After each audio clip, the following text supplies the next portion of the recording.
Cell cycle specific drugs, तो इसमें सबसे पहले आता है एल्काइलेटिंग एजेंट्स। तो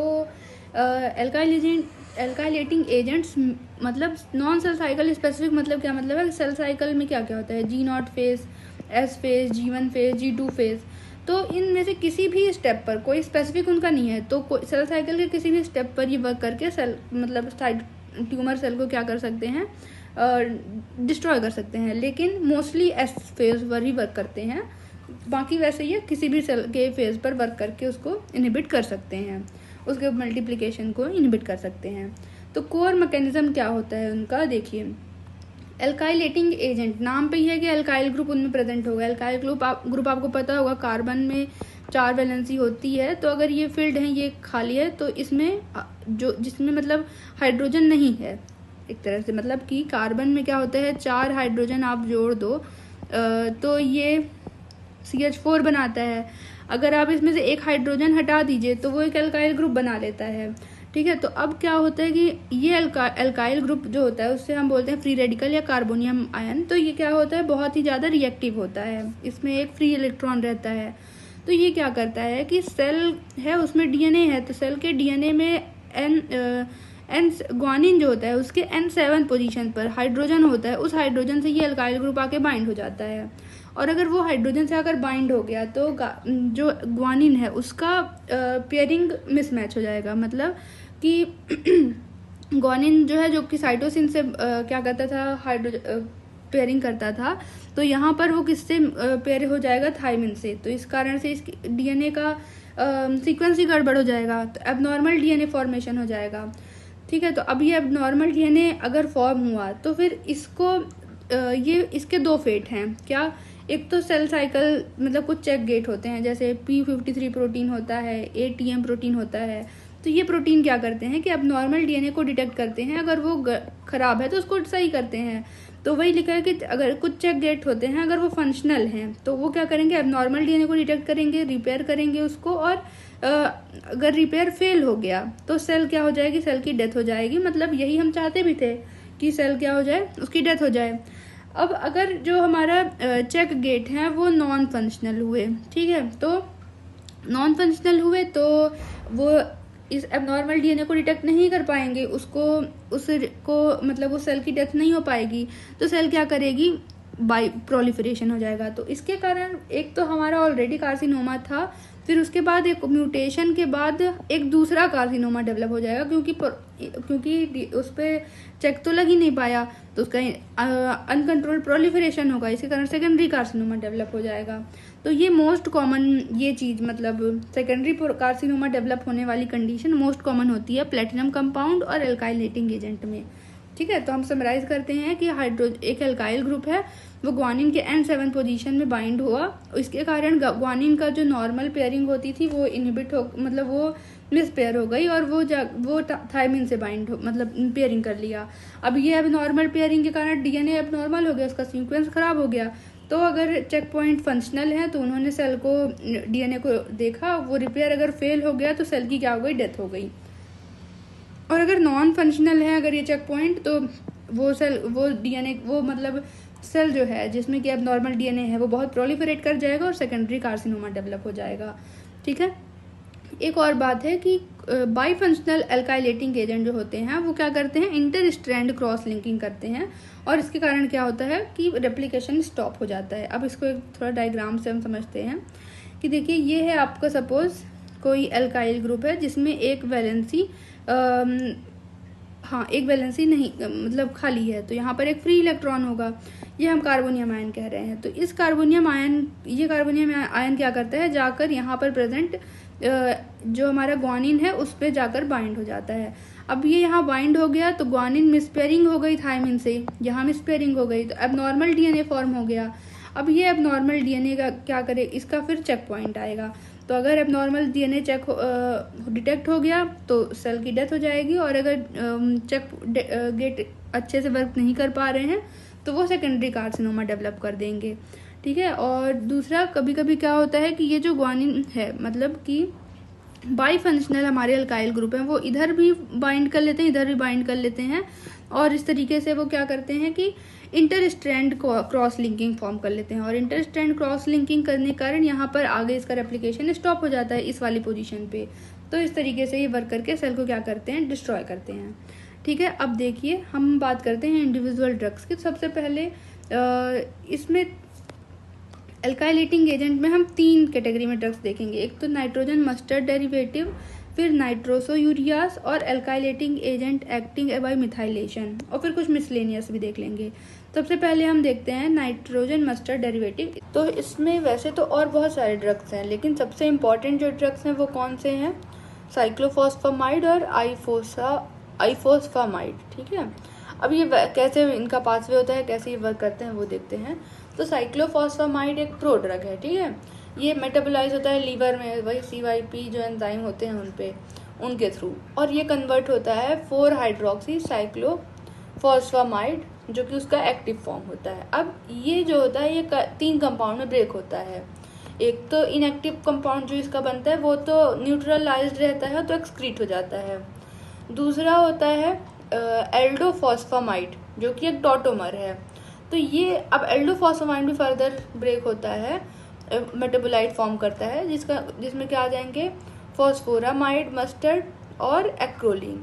अब जो हमारा साइटोटॉक्सिसिटी जिस हमें करानी थी, मतलब कैंसर सेल को डिस्ट्रॉय करना था, वो काम कौन करता है, फॉस्फोरामाइड मस्टर्ड। मतलब ये साइटोटॉक्सिक इफेक्ट देता है, ये सेल पर जाता है, उसकी सेल साइकिल को इनहिबिट करता है और क्या करता है कि सेल डेथ कराता है। एक्रोलीन जो है उसके कारण आता है साइड इफेक्ट। कैसे, एक्रोलीन एक्यूमुलेट होता है ब्लैडर में, और ब्लैडर में एक्यूमुलेट होता है तो ये क्या करता है, हीमोरेजिक सिस्टाइटिस कराता है। ठीक है, इसके लिए प्रिवेंशन क्या है कि मैसना दिया जाता है जो कि बाइंड कर लेता है एक्रोलीन के फ्री सल्फर ग्रुप से, और क्या बोलते हैं कि ये बाइंड करने के बाद उसको न्यूट्रलाइज कर देता है। ठीक है, और तो इस तरह से वो इसके हेमोरेजिक सिस्टाइटिस को प्रिवेंट करता है। ठीक है, देन एक्रोलीन जो है, इसके साथ साथ हमें बहुत ज़्यादा हाइड्रेशन, उस पर्सन को बहुत ज़्यादा पानी पीना चाहिए। ठीक है, तो ये हो गया दूसरा। अब उसके बाद थर्ड आता है कॉज एक्यूट न्यूरोट। अच्छा, थर्ड वाला कौन सा है, क्लोर एसिटल्डिहाइड। ठीक है, ये थर्ड इसका स्प्लिट होता है इसमें, या फिर थर्ड मेटाबोलाइट कह लीजिए, और ये कॉज कराता है न्यूरोटॉक्सिसिटी जो कि साइड इफेक्ट है। तो वही आपको जनरलाइज्ड टोनिक-क्लोनिक सीजर एटेक्सिया और ये सब कराता है। इसके अलावा जो टॉक्सिसिटी स्केल है वो आइफोस्फामाइड की ज़्यादा है कंपेयर टू साइक्लोफॉस्फामाइड। तो ये हो गया इसका पाथवे किसका, नाइट्रोजन मस्टर्ड का, कि ये 3 इसके फर्दर क्या बोलना चाहिए, मेटाबोलाइट जो है या फर्दर सब्सटेंस में ब्रेक डाउन होता है और इस तरीके से ये वर्क करता है। ठीक है, अब हम 1 बाय 1 इंडिविजुअल ड्रग्स के इंडिकेशन और उसके साइड इफेक्ट्स देखते हैं। तो सबसे पहले नाइट्रोजन मस्टर्ड, इसका हमने मैकेनिज्म तो देख लिया कैसे वर्क करता है। सबसे पहले इसका हम देखते हैं, देखिए इसमें और भी ड्रग्स हैं लेकिन हमने मेनली 2 की बात की क्योंकि सबसे कॉमन और सबसे इम्पॉर्टेंट यही है। सबसे पहले आता है साइक्लोफॉस्फामाइड। तो ये किस में यूज़ होता है, तो यूजेस आपको याद रखने हैं, इम्पॉर्टेंट हैं। तो सबसे पहले फीमेल में ब्रेस्ट कार्सिनोमा, ओवरी कार्सिनोमा में, दोनों में यूज़ होता है। किड्स में अगर न्यूरोब्लास्टोमा और विल्म्स ट्यूमर में यूज़ होता है। फिर एक्यूट लिम्फोइड ल्यूकेमिया और नॉन हॉजकिन लिम्फोमा, इनमें भी यूज़ होता है कौन, साइक्लोफॉस्फामाइड। देन उसके बाद ड्रग ऑफ चॉइस है ये वेगनर्स ग्रेनुलोमेटोसिस का के लिए और स्टेरॉयड डिपेंडेंट नेफ्रोटिक सिंड्रोम के लिए। ठीक है, तो ये सारे यूजेस आपको याद रखने हैं साइक्लोफॉस्फामाइड के लिए।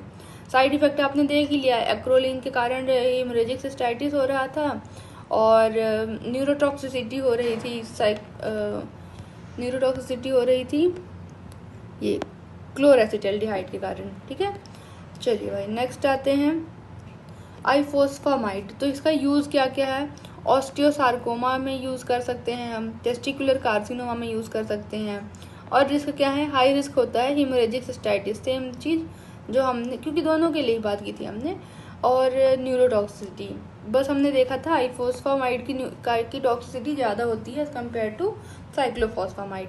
देन आता है मैक्लोरइथामीन। ठीक है, तो ये यूज़ होता है हॉजकिन डिजीजेस के लिए। देन उसके बाद साइड इफेक्ट क्या है, तो सीवियर वेसिकेशन, ब्लिस्टरिंग और प्रिवेंशन क्या, अच्छा सीवियर ब्लिस्टरिंग मतलब कि देखिए ऐसा होता है अगर ड्रग ये स्किन पर पड़ गया लोकल, तो वहाँ पर भी क्या करा देते हैं, ब्लिस्टरिंग करा देता है। मतलब एक तो होता है हमारा ड्रग जो है वो सिस्टेमिक सर्कुलेशन के थ्रू जाए फिर कराए, लेकिन ये ड्रग जो है क्या होता है कि अगर लोकल कहीं स्किन पर भी पड़ गया तो वो वहाँ पर स्किन पर क्या करता है, ब्लिस्टरिंग करा देता है, जिसे हम बोल रहे हैं वेसिकेशन।